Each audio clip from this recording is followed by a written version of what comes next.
evening. It's Tuesday, May 1st, 2018. We're going to get started with our verse-by-verse continuation with the book of Matthew. And we left off last time, we were studying how Israel's Messiah was magnifying the law. And he was magnifying, in Matthew chapter 5, he went through murder and adultery. And he was doing this for Israel and their kingdom, and their future kingdom. He was doing this through Matthew chapter 5. We're going to continue on in verse 31, and we're going to go all the way through verse 48. And so, as we were saying, it was the magnification of Israel's law by Israel's Messiah to Israel. So as we go through Matthew chapter 5, you're going to commonly hear this in just about every church that you go to. And you're going to hear how it's written for the body of Christ today. However, that's not true. You're going to see, as it's put in this proper context, you're going to see that this is something that goes back to Deuteronomy and how it's going to go forward into Israel's kingdom. And so, as we continue on with where we left off last time, we're going to see that as we get to verse 31, we're going to get into how does the Lord magnify the law concerning the issues of divorce in the kingdom. We've already seen how he takes murder and says anger. And so we're going to get into the issue of adultery. We already looked at adultery. Now we're going to get to divorce. So we'll open up in a word of prayer, and we'll get to verse 31. So Heavenly Father, Lord, we're thankful that we can study your word rightly divided, and that we can understand what you're saying and to whom you're saying it to. Lord, we're thankful that we can get the benefit from your word and learn even what you were doing in time past in the prophetic program towards Israel under the law, and be thankful that as we're not going into this earthly kingdom, we can learn and benefit from what you're saying to Israel, and be thankful for this by your grace. Amen. Amen. So when we get to verse 31 of Matthew chapter 5, what we're seeing here is he says, the Lord says, "It hath been said, whosoever shall put away his wife, let him give her a writing divorcement." And of course, we're seeing just in this verse here, Matthew chapter 5, verse 31, we're seeing this goes all the way back to Deuteronomy 24. So if we'll look and go to Deuteronomy chapter 24, we'll see what it says there. Because the Lord's already referring back to the law, and he's referring to Israel's law. So when he says this, he says, "It hath been said." This is the first four words that the Lord is saying to Israel. So Israel should already know that their Messiah is referring to their law. And so what he's saying is, "It hath been said, whosoever shall put away his wife, let him give her a writing of divorcement." So in Deuteronomy chapter 24, we'll go to verse 1. And here's where it says it. It says, "When a man hath taken a wife, and married her, and it come to pass that she find no favor in his eyes, because he hath found some unto him, then let him write a bill of divorcement, and give it in her hand, and set her out of his house. And when she is departed out of his house, she may go and be another man's wife. If the latter husband beat her, and write her a bill of divorcement, and give it in her hand, and set her out of his house, or if the latter husband die, which took her to be his wife, her former husband, which sent her away, may not take her again to be his wife, after that she is defiled. For that is abomination before the Lord. And thou shalt not cause the land to sin, which the Lord thy God giveth thee for an inheritance." And so it goes on in Deuteronomy chapter 24 concerning the issues of divorcement. But that's what you're seeing in Deuteronomy chapter 24 is what the law has to say about divorce. And so you see that there, and what the Old Testament law talks about.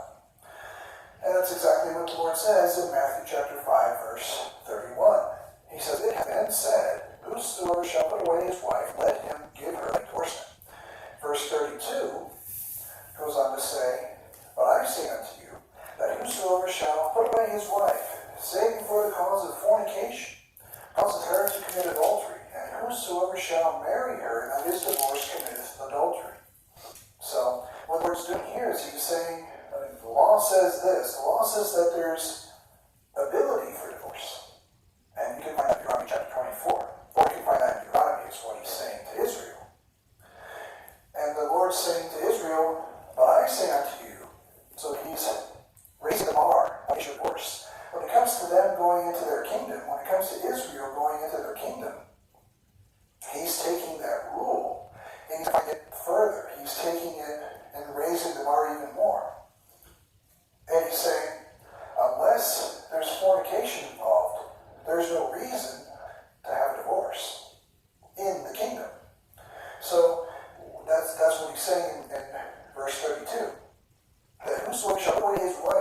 saving for the cause of fornication causeth her to commit adultery. And we saw what adultery was in our last lesson.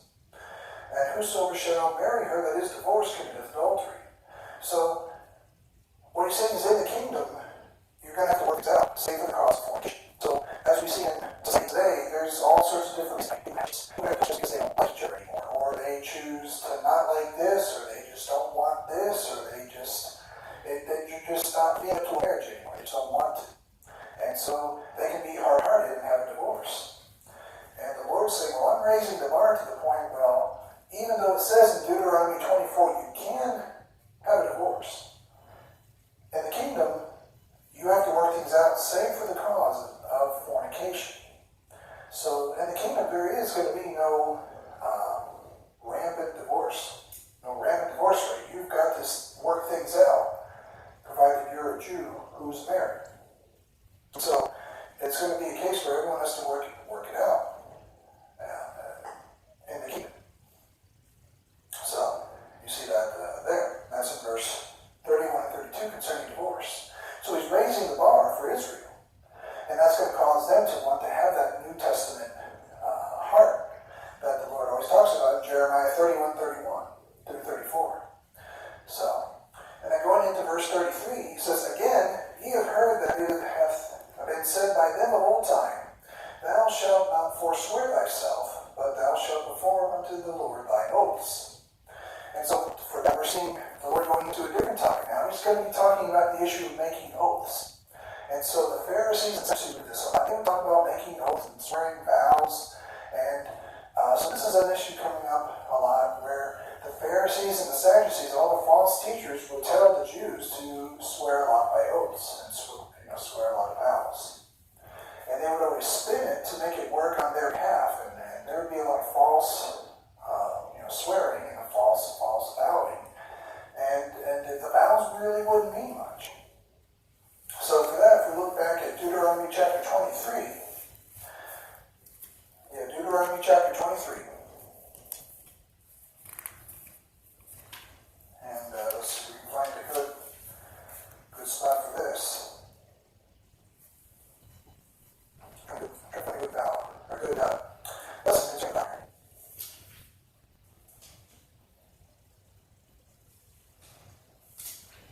So I've got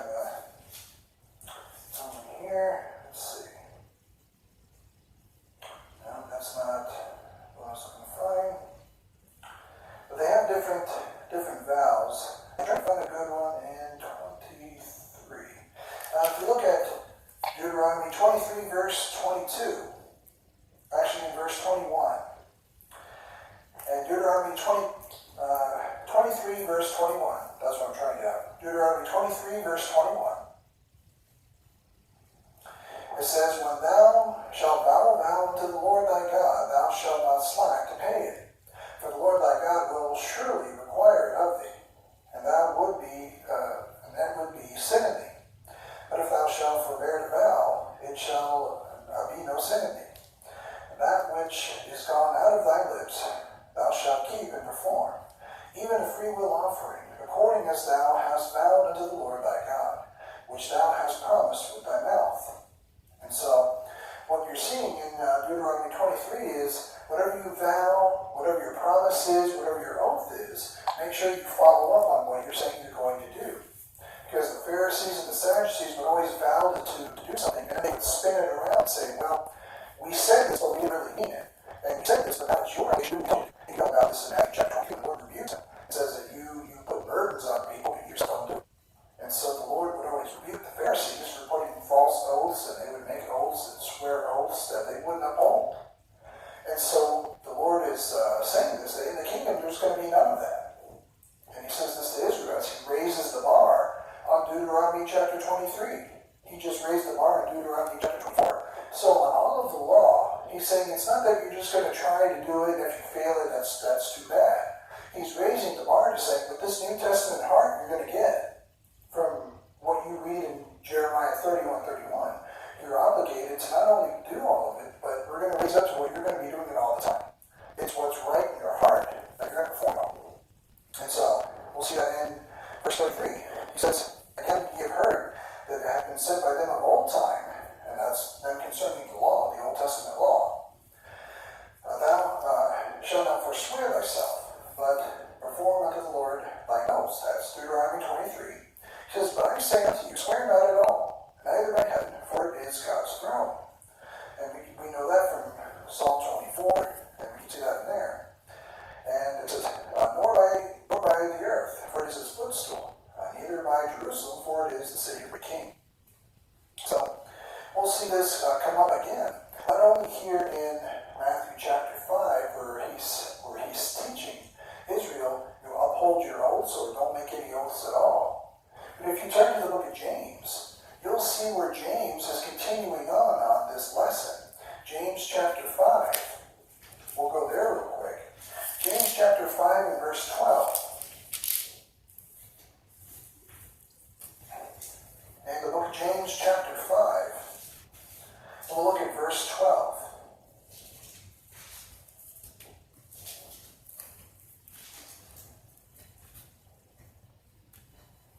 And we'll get there.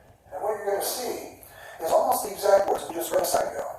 Because James is continuing on with what the Lord already said in Matthew chapter 5. And these are kingdom principles that are going to be going forward into the kingdom. So they're just continuing with what they've already been taught, teaching the little flock to get into their kingdom and continue on with what they know as they go into their kingdom. So James chapter 5 verse 12 says, But above all these things, my brethren, swear not, neither by heaven, neither by the earth, neither by any other oath. But let your yea be yea, and your nay, nay, lest you fall into condemnation. Now that's just what we just read in Matthew chapter 5.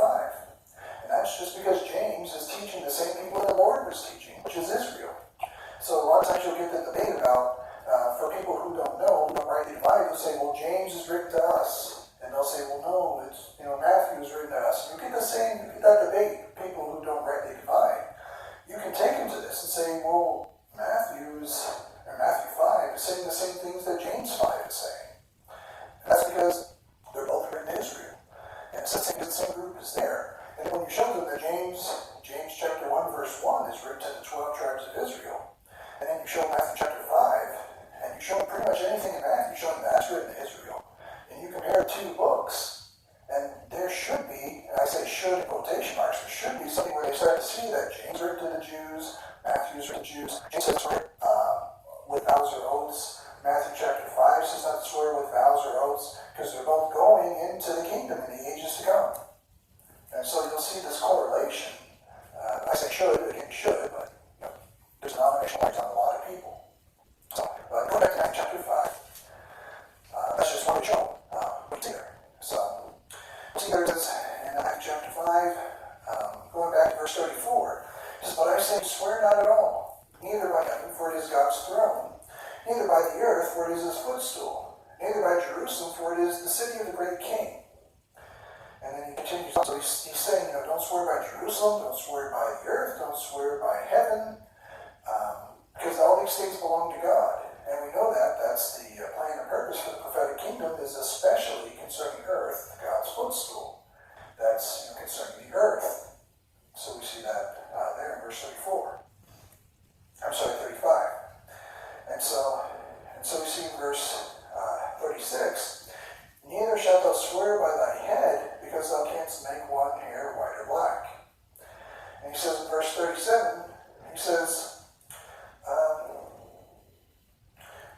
But let your communication be yea, yea, nay, nay. For whatsoever is more than these cometh of evil. So he's saying, if your yes is going to be yes, let it be yes, and if your no is going to be no, let it be no. Anything more than that is going to be considered, wickedness or evil. Because the Pharisees do that. If you turn to Matthew chapter 23, which we'll get to eventually, you'll see that the word is going to rebuke them from what we had mentioned earlier. Matthew chapter 23, verse 16. Let's take a look at that.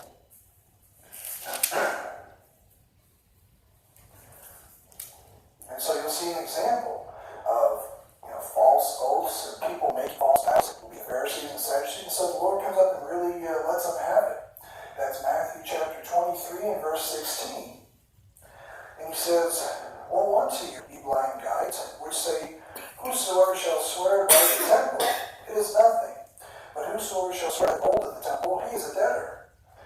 So they're pretty much taking these vows and they're saying, well, let's make someone who swears by this, let's make him a debtor.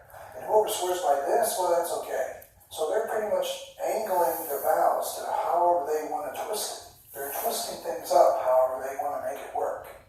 And so the Lord comes along and says, you guys are fools. You guys are blind guides. You guys are the blind leading life for making up the vows and twisting them to how you want to make it work. You aren't really, truth is not your standard. Your own personal agenda is your own standard. And that's what the Lord said. So he's saying in verse 16, woe unto you, blind guides, which say, whosoever shall swear by the temple, it is nothing. But whosoever shall swear by the gold of the temple, he is a debtor. Ye fools and blind, for whether is greater, the gold or the temple that sanctifies the gold? And whosoever shall swear by the altar, it is nothing. But whosoever sweareth by the gift that is upon it, he is guilty. Ye fools and blind, for whether is greater, the gift or the altar that sanctifieth the gift? Whosoever therefore shall swear by the altar sweareth by it, and all things thereon. And whoso shall swear by the temple sweareth by it, and by him that dwelleth therein. And he that shall swear by heaven sweareth by the throne of God, and by him that sweareth therein. So he's just going in verse 23 is the big one. He says, woe unto you, scribes and Pharisees, hypocrites! For ye pay tithe of mint and anise and cumin, and have omitted the weightier matters of the law, judgment, mercy, and faith. So he's really letting them have it, talking about, their false swearing and the false vows, which is what we're reading about as we go back to Matthew chapter 5. And so we see that they're talking about making oaths. When they go into the kingdom, there's going to be none of that. There's going to be no making up your own personal standards. Truth will be the only standard in the kingdom. God's perfect truth, God's perfection will be the only standard in the kingdom here on earth in the ages to come. There's not going to be your standard or concerning Israel. There's going to be one person's standard and another person's standard and another person's standard, and they'll be able to make vows and oaths and truths and different truths and other truths by that. It's all going to be God's truth is the only truth, and the law will be proclaimed into the world via that. So, as we see that there in verse 36, I think it was, 37, it says, let your communication be yea, yea, nay, nay, for whatsoever is more than these comes of evil. And then we saw James as an example of that, a continuation of that. So as we continue on to verse 38, then we're going to change again. It's going to focus on the issue of retaliation. When you get attacked or insulted, sometimes you want to retaliate. You want to get back at somebody for that. So the Lord's going to talk about in verse 38 about retaliation. He says, ye have heard that it hath been said, an eye for an eye, and a tooth for a tooth. And of course that's in Exodus chapter 21. We go there with Exodus chapter 21, verse 22. As the Lord goes to the law to explain, you've heard it said this, and we'll see where that comes up. Exodus chapter 21, verse 22. And we'll go to Exodus chapter 21, verse 24. Exodus 21, 24. And it says, eye for eye, tooth for tooth, hand for hand, foot for foot, burning for burning, wound for wound, stripe for stripe. And if a man smite the eye of his servant, or the eye of his maid, that it perish, he shall let him go free for his eye's sake. And if he smite out his manservant tooth or his maidservant tooth, he shall let him go free for his tooth's sake. And so you're seeing this issue of an eye for an eye, tooth for a tooth type of an issue. And this is what he's saying here in verse 38 concerning retaliation. You've heard that it had been said, an eye for an eye and a tooth for a tooth. And the Lord raises the bar again. He says, but I say unto you, that ye resist not evil. But whosoever shall smite thee on the right cheek, turn to him the other also.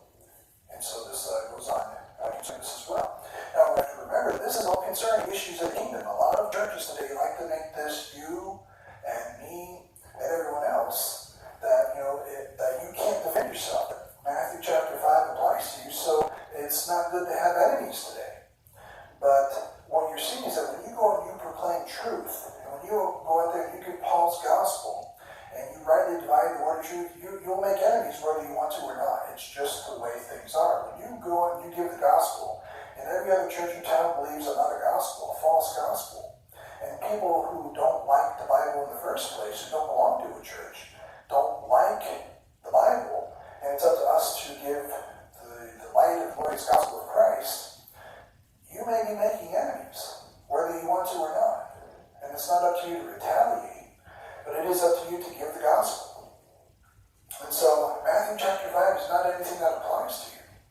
So if they do go to smite you on the face, you don't give to them your other cheek. You defend yourself.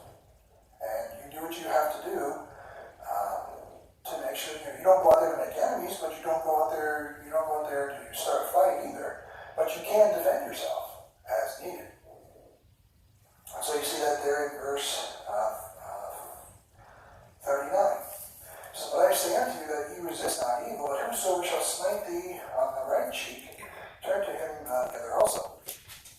And we see this here in verse 40. And if any man will sue thee at law, take away that coat, let him have that coat also. And verse 41, and whoso shall compel thee to go a mile, go with him twain.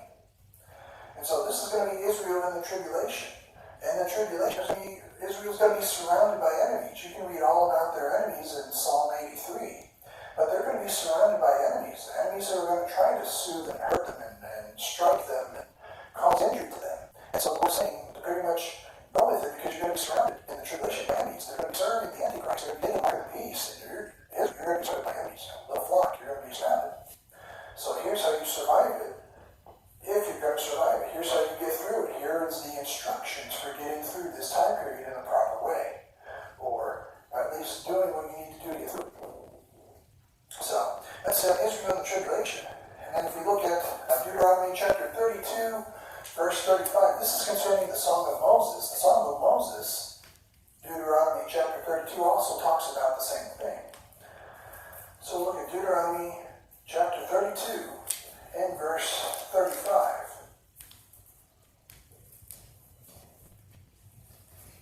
It's talking about the same thing. Concerning to whom belongs vengeance, and that's not going to be the little flock of Israel. As they do get smited across the cheek, as they do get sued and compelled to go 1 mile and they have to go twain, vengeance is going to belong to the Lord. And you'll see that in Deuteronomy chapter 32.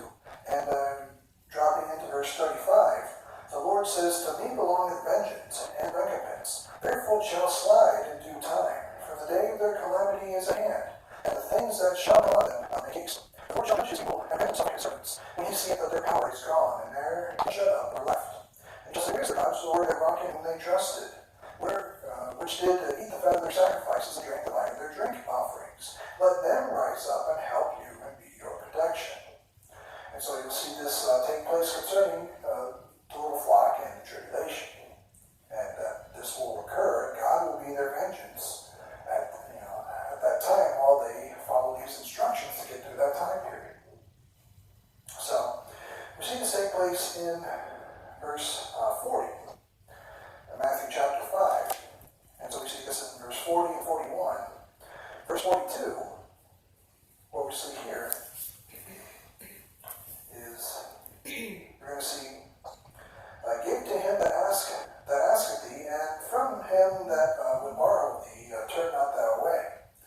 So what you're going to see is, you're going to see that nobody follows this in any church today. So nobody in any church follows Matthew chapter 5 and verse 42. If you were to go to any church and say, does anybody actually literally obey that instruction in Matthew chapter 5 verse 42, where it says, give to him that asketh thee, and from him that would borrow of thee, turn not thou away. You wouldn't find anybody where if there's somebody in the church behind them and said, could I borrow $50? Could I borrow $100? Could I borrow $500? And might say, well, Matthew chapter 5, verse 42 says to give him that asketh of thee. So I guess I better do it because that's an instruction that I find in Matthew chapter 5. They're not going to do that. They're most likely going to pretend they've never even heard the instruction or the request, because nobody obeys Matthew chapter 5, verse 42, if they go to church every Sunday, or they go into a building they call church every Sunday. Because Matthew chapter 5, the instructions are not written to us. But we can learn a lot about how Israel's going to have to get through the tribulation through Matthew chapter 5. So we see that there. And then, as the Lord continues on, he's going to go from retaliation and how to get through that. He's going to start talking about how to deal with your enemies. Israel's going to have to deal with Israel's enemies in the last couple of verses. So in Matthew chapter 5, verse 43, says, Ye have heard that it hath been said, Thou shalt love thy neighbor and hate thine enemy. And this is a law given in Leviticus chapter 19. In Leviticus chapter 19, we won't turn to it right now, but the actual law is Leviticus 19:18. There's an actual law that says that you have to, Israel's law says you have to love your neighbor. It's a law. And Exodus 17, concerning Amalek and everything else, Exodus 17, verse 14 through 16, talks about how God hates Israel's enemies. So we read, that's what the Lord's talking about in Matthew chapter 5, verse 43. Ye have heard that it hath been said, Thou shalt love thy neighbor and hate thine enemy. That's how it worked with Leviticus and Exodus. That's how Israel did. Israel hated their enemies and were under law, had to love their neighbors. And the Lord says in verse 44, But I say unto you, love your enemies, bless them that curse you, do good to them that hate you, and pray for them which despitefully use you and persecute you. And so we see this take place here, and how it will come up in the tribulation. This is more tribulation information, and how they're going to have to get through this. He says in verse 45, That ye may be the children of your Father which is in heaven, for he maketh the sun to rise on the evil and the good, and setteth rain on the just and the unjust. And so this is going to be until the tribulation is over, at least. And then you'll see this take place there. And so you see, it says, verse 46, For if you love them which love you, what reward have you? Do not even the publicans the same? We know the publicans, you see them come up time and time again. Luke 19:2 talks about Zacchaeus. He was a publican. And Matthew 18 talks about how let him be as a publican. So the publicans were a group focused on the taxes to be levied from a town in Israel.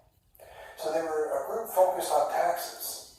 And so publicans were people focused on money and taxes, and so they would say, let him be as a publican, or Zacchaeus the publican. And so we see that take place in verse 46.